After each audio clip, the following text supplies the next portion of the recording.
Hi friends, எல்லாமே நல்லா இருக்கிறீங்களா? இன்றைக்கி நம்ம குட்டீஸ் கிச்சனில் ஹேர் ஆயில் தயாரிக்க போகிறோம். அதுக்கு தேவையான பொருள் என்னென்ன பார்க்கலாம் வாங்க.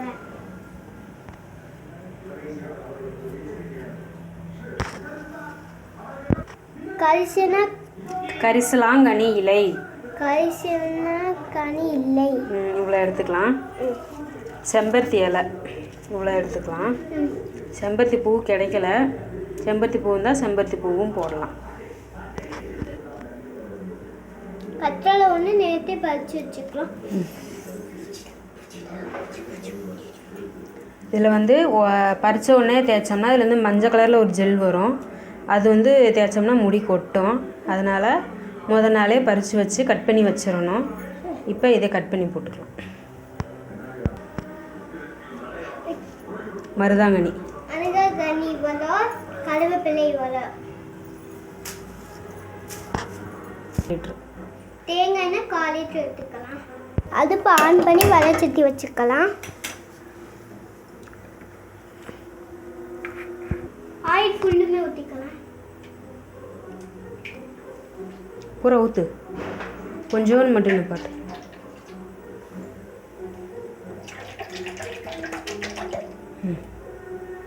எண்ணெய் காயுங்குள்ளே இது எல்லாத்தையும் போட்டுக்கலாம். எண்ணெய் காஞ்சிருச்சுன்னா சடசடன்னு தெரிக்கும், பக்கத்தில் நிற்க முடியாது. எண்ணெய் ஊற்றினோடனே இது எல்லாத்தையுமே போட்டுடலாம்.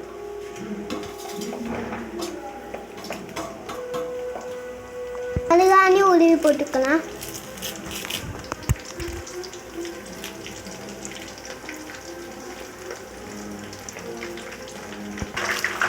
கருவேப்பிலை போட்டுக்கலாம்.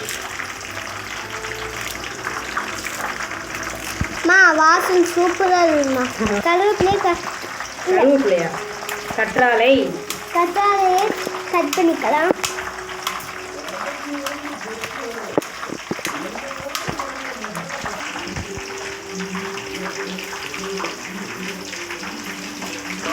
எல்லாத்தையும் போட்டுக்கலாம். இந்த காஞ்சி வச்சு லேசாக கிண்டி வச்சுக்கலாம்.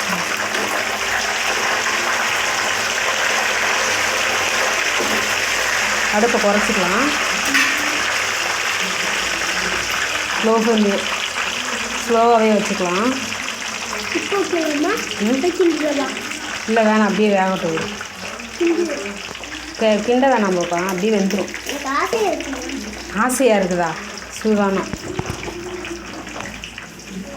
போது விட்டுரு.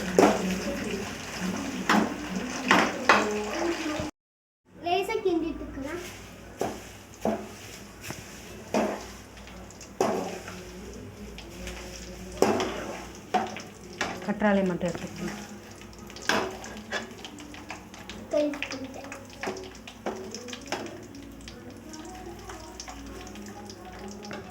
இப்படி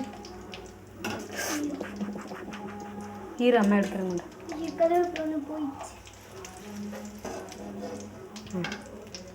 நல்லா அப்படி உள்ள விட்டுறாத. கொஞ்சம் வதக்கன்னு இருக்கு, இன்னும் கொஞ்சம் இருக்கட்டும். எல்லாம் மொறுன்னு வர்ற அளவுக்கு